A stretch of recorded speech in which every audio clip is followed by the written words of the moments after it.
பொதுவாக கார்த்திகை திருநன்னாள் அது தீபோத்சவம். நம்ம தெய்வத்தினுடைய சன்னிதானத்தில் ஏற்றக்கூடியது திருவிளக்கு. ஆமாம், அது நம்ம சொல்ல சேவை திருவிளக்கு தான் சொல்லுவோம். ஏன்னா இப்போ கூட நிறைய பேர் கார்த்திகை தீபத்துக்கு சின்ன சின்னதாக கப்பு கேண்டில் வாங்கி ஏற்றிட்டு போயிடுறாங்க. கார்த்திகை மாதம் பிறந்த உடனேயே அன்றைய தினம் முதற்கொண்டு சாயங்காலத்து வேளையில் வீட்டில் வாசலில் 2 விளக்கு ஏற்றிக்கணும். இந்த கார்த்திகை தீபம் பொழுது எப்படி தீபம் ஏற்ற வேண்டும் என்று சொன்னால், பொதுவாக பூஜை செய்பவர்களுக்கு ஒரு சில நியமங்கள் உண்டு. அந்த நியமத்தின்படி சுவாமி சன்னதியில் இந்த விளக்கை வைத்து பூஜை பண்ணணும். விளக்கை வெள்ளிக்கிழமை செவ்வாய்க்கிழமை தேய்க்கக்கூடாது. 4 முகம் 5 முகம் அதெல்லாம் பிரச்சனை இல்லை. தெற்கு நோக்கி விளக்கு திருப்பி வைக்கக்கூடாது. கிழக்கு எந்த ஒரு நல்ல காரியம், எனக்கு கிழக்கு மேற்கு தெரியாது, நான் கிழக்கு மேற்கு பார்த்தே இல்லை, இதெல்லாம் தப்பு இல்லையா? வழக்கு ஏத்தச்சே உங்களுக்கு எந்த ப்ராப்ளம் இருந்தாலும் அதை அந்த கோபத்தை வழக்கேற்றத்துல காமிக்காதீங்க.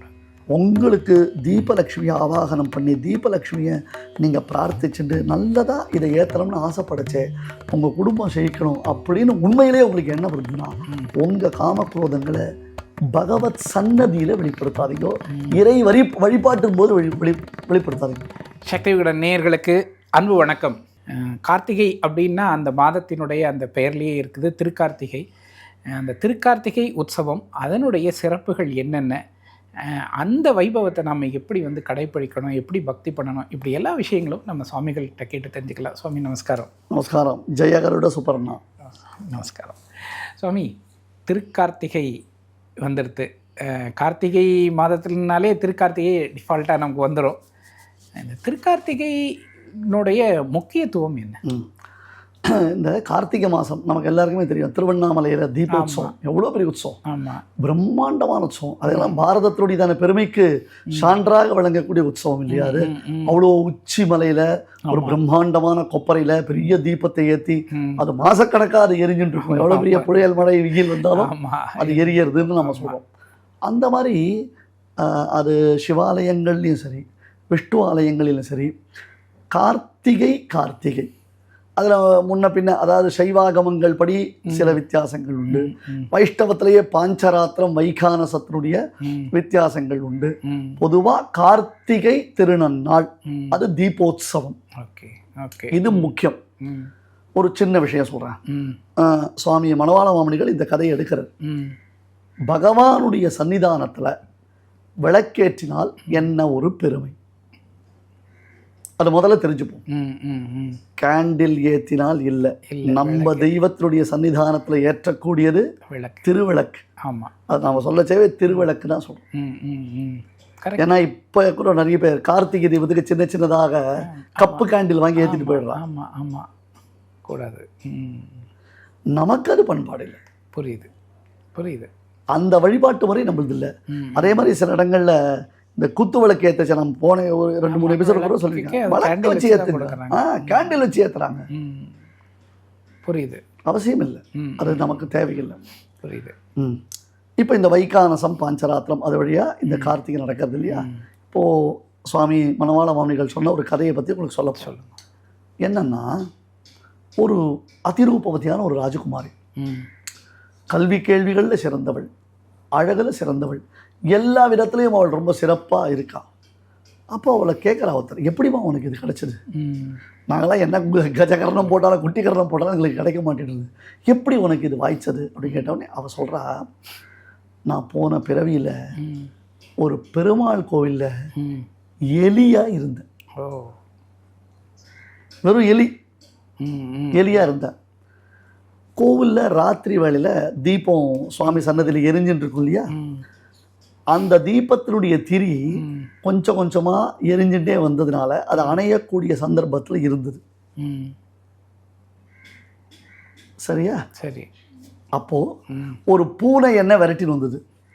அந்த பூனை கிட்டேருந்து தப்பிச்சுட்டு போகிறதுக்கோசரம் நான் ஒரு ஜம்ப் பண்ணினேன்.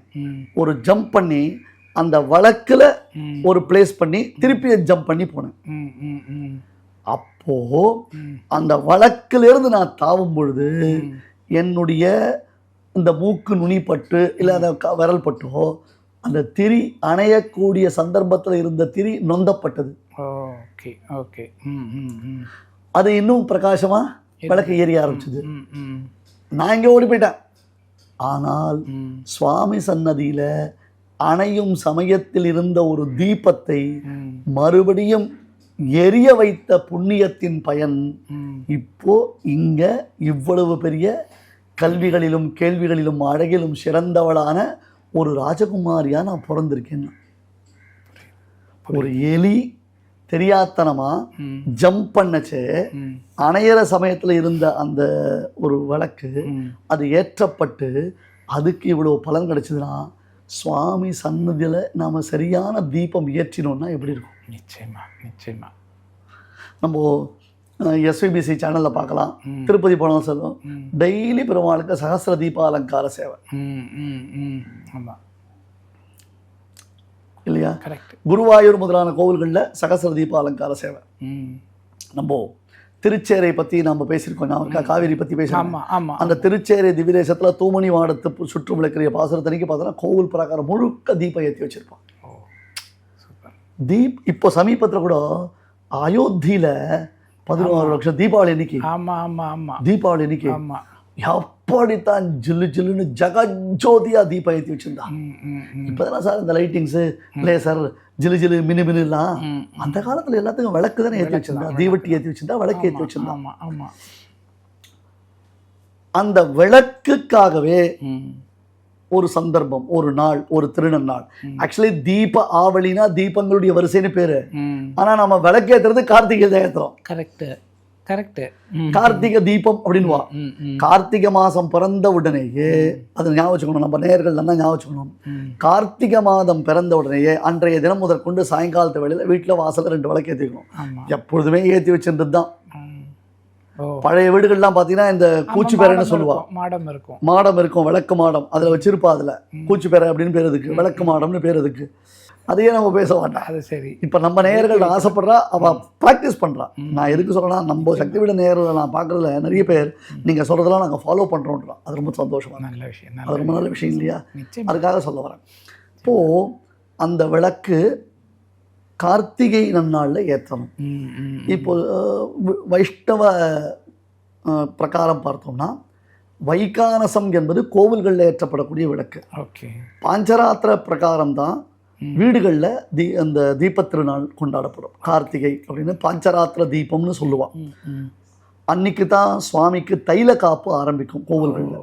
இதெல்லாம் அன்னைக்கு தான் கலியன் திருநக்ஷத்திரம், பெரும்பாலும் அன்றைய தினத்தில் கல்யாண திருநக்ஷத்திரம்ன்றது வரும். இதெல்லாம் ஒன்றா சேர்ந்து வரும். சில சமயம் முன்ன பின்ன காலங்கள் மாறுவதற்கு வாய்ப்பு உண்டு. சாயங்காலம் தீபேத்திரம், கார்த்தால சாயங்காலம் 2 வேளையும் சுவாமி சன்னதியில் எப்பொழுதுமே விளக்கு ஏற்றி வழிபட வேண்டும். இது நமக்கு குடும்பத்துக்கு சுபிக்ஷம். ஓகே. சில வீடுகளில் தூங்கா விளக்குன்றதாக சொல்லி அந்த விளக்கு எப்பொழுதும் அணையாமல் கூட இருக்கும். அதுவும் பெரிய விஷயம்தான். எப்பொழுதுமே அந்த விளக்கு அணையாமல் இருக்கும். இந்த கார்த்திகை தீபம் பொழுது எப்படி தீபம் ஏற்ற வேண்டும் என்று சொன்னால், பொதுவாக பூஜை செய்பவர்களுக்கு ஒரு சில நியமங்கள் உண்டு. அந்த நியமத்தின்படி சுவாமி சன்னதியில் இந்த விளக்கை வைத்து பூஜை பண்ணணும். கோவில்களில் கூட சொக்க பானைன்னு ஒன்று சொல்லுவாள். ஆமாம் ஆமாம் ஆமாம். சொக்க பனைன்னு பேர் அதுக்கு. ஆமாம். அது பானை இல்லை, பனை. பனை ஓலையினால ஒரு பெரிய தடுப்பு மாதிரி கட்டி அது உள்ள பட்டாசுலாம் போட்டிருப்பா. வெடிக்கும், டமடமான வெடிக்கும். அதாவது எல்லாமே தீய சக்திகளை எரித்து ஒழிப்பதற்குத்தான் இதனுடைய சிக்னிஃபிகன்ஸ் எல்லாமே. ஓகே ஓகே, புரியுது புரியுது. தீய சக்திகள் நெருப்புல பொசுங்கணும்ன்றதுக்கோசரம் தான்.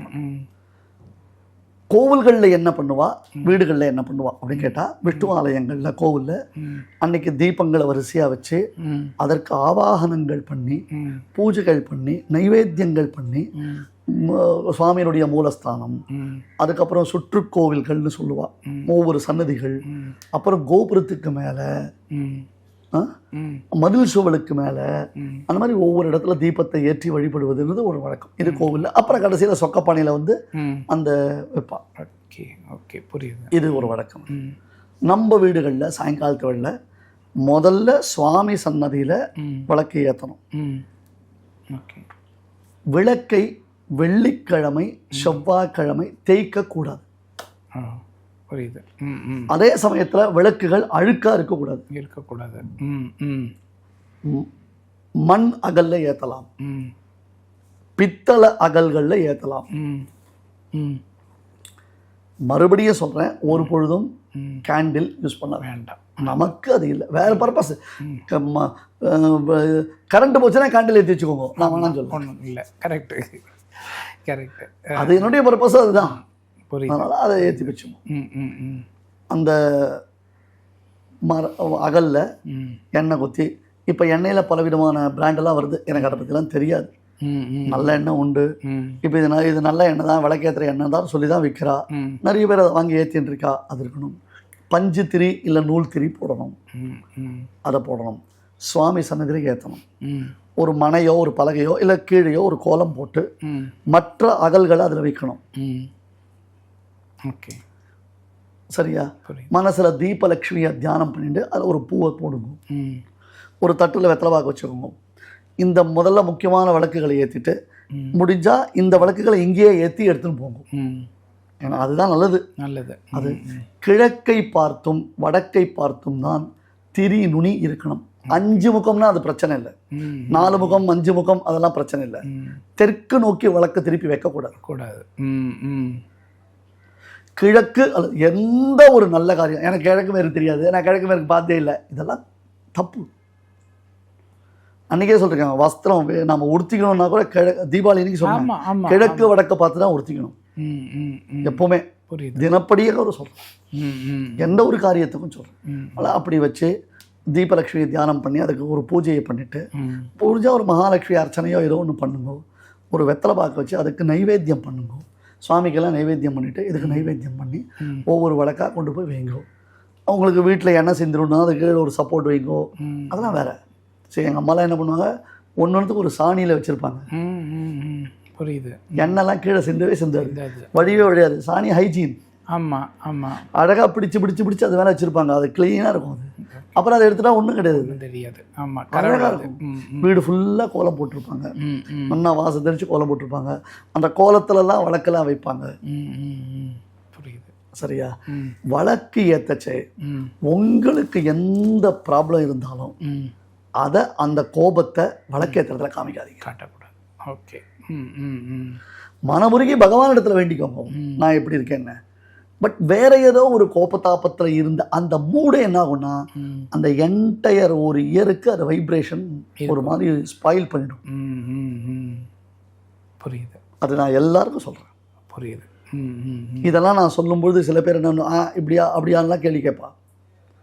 உங்களுக்கு தீபலக்ஷ்மியை ஆவாகனம் பண்ணி தீபலக்ஷ்மியை நீங்கள் பிரார்த்திச்சுட்டு நல்லதாக இதை ஏற்றணும்னு ஆசைப்படச்சே உங்கள் குடும்பம் செழிக்கணும் அப்படின்னு உண்மையிலே உங்களுக்கு என்ன வருதுன்னா உங்கள் காமக்ரோதங்களை பகவத் சன்னதியில் வெளிப்படுத்தாதீங்க. இறை வழிபாட்டும் போது வெளிப்படுத்தாதீங்க. அந்த சன்னதியிலே ஒருத்தர் கோச்சுப்பார், என் பர்சத்தில் இல்லையா, இதை கொண்டு வரலையா, இப்போ தான் சொல்லிட்டு இருந்தேன், ஏன் பழத்தை வச்சுருந்தேன் அப்படின்னு.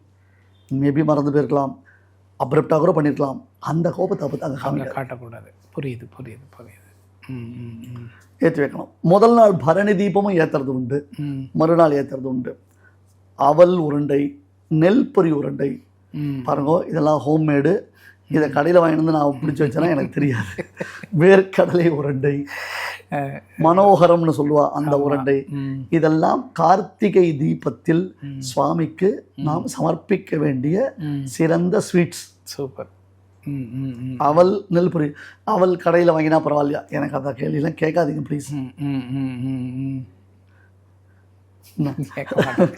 கேட்க மாட்டோம். அவல் உருண்டை, நெல்புரி உருண்டை, வேர்க்கடலை உருண்டை, மனோகரம்னு சொல்லக்கூடியது. அதாவது தேங்குழலில் உடைச்சி போட்டு அதில் வெள்ளத்தை கலரி உருட்டியாக வைப்பான். இல்லை சுவாமி எனக்கு இன்னொரு ஒரு கேசரி பண்ணுறேன். நான் எப்போவுமே சொல்கிறேன், இதெல்லாம் பண்ணுங்க. பண்ணலையா ஒரு பைத்தம்பருப்பு 4 போட்டு ஒரு கலர்கள்லாம் ஒரு பாயசம். அதனால் இதை நல்லபடியாக தீபலக்ஷ்மியினுடைய அனுகிரகம், அந்த வெளிச்சம் நம்முடைய வாழ்க்கையில் மிக பிரகாசமாக இருக்கணும். முதலாழ்வார்கள் தீபம் ஏற்றினால பார்த்தோம்ல, முதலாழ்வார்கள் தீபம் ஏற்றின அழகாக பார்த்தோம் இல்லையா? அது எல்லாருடைய வாழ்க்கையிலையும் அந்த வெளிச்சத்தை கொடுக்கட்டும், பிரகாசமாக இருக்கட்டும். தீபலக்ஷ்மி ஸ்தோத்திரங்கள்னு சிலதெல்லாம் புஸ்தகங்களில் போட்டிருக்கா, சொல்லுங்க. இல்லை மகாலட்சுமி ஸ்தோத்திரங்கள் சொல்லுங்க. வைஷ்ணவர்களுக்கு லக்ஷ்மி ஸ்தோத்திரம் தான். அதனால அது விஷயம் ஸ்ரீஸ்ருதி சொல்லலாம், சதுஷ்லோகி நாள வந்தார் பண்ணியிருக்கார். எவ்வளோ ஸ்தோத்திரங்கள் இருக்கு சொல்லுங்க. நிச்சயமா நிச்சயமா நிச்சயமா. இன்னொன்று அன்னைக்கு தான் கலியன் சாத்துமரை, சில சமயம் திருப்பானாவோட சாத்துமரை வரும், அதெல்லாம் பார்த்துக்கோங்க. நிச்சயமா நிச்சயமா நிச்சயமா. ரொம்ப அழகாக சொல்லியிருக்கீங்க. திருக்கார்த்திகை உற்சவம்னாலே நமக்கு ஒரு ஒரு உற்சாகம் தான். அன்னைக்கு வந்து வீடு ஃபுல்லாக அந்த விளக்கு ஒளியில் வந்து மிளிர்றதை பார்க்கும்போது நமக்குள்ளே வந்து ஒரு பெரிய சந்தோஷம் நமக்கு கிடைக்கும். அந்த நாளில் நம்ம செய்ய வேண்டிய வழிபாடுகளையும் சுவாமி வரிசையாக சுவாமி அட்டகாசமாக சொல்லி முடிச்சிட்டாங்க. இதை தாண்டி உங்களுக்கு வந்து ஏதாவது கேள்விகள் இருந்ததுன்னா மறக்காமல் கமெண்ட்டில் சொல்லுங்கள். நான் சுவாமிகள்கிட்ட கேட்டு எவ்வளோ சீக்கிரம் முடியுதோ அவ்வளோ சீக்கிரம் உங்களுக்கு அப்டேட் பண்ணுறேன். நான் இந்த வீடியோ உங்களுக்கு ரொம்ப பிடிச்சிருக்குன்னு நினைக்கிறேன். லைக் பண்ணுங்கள், கமெண்ட் பண்ணுங்கள், ஷேர் பண்ணுங்கள். சக்திவிகடன் சேனலை இது வரைக்கும் சப்ஸ்கிரைப் பண்ணாமல் இருந்தீங்கன்னா மறக்காமல் சப்ஸ்கிரைப் பண்ணுங்கள். சுவாமி நமஸ்காரம். ஜெயகருட சுபர்ணா நமஸ்காரம்.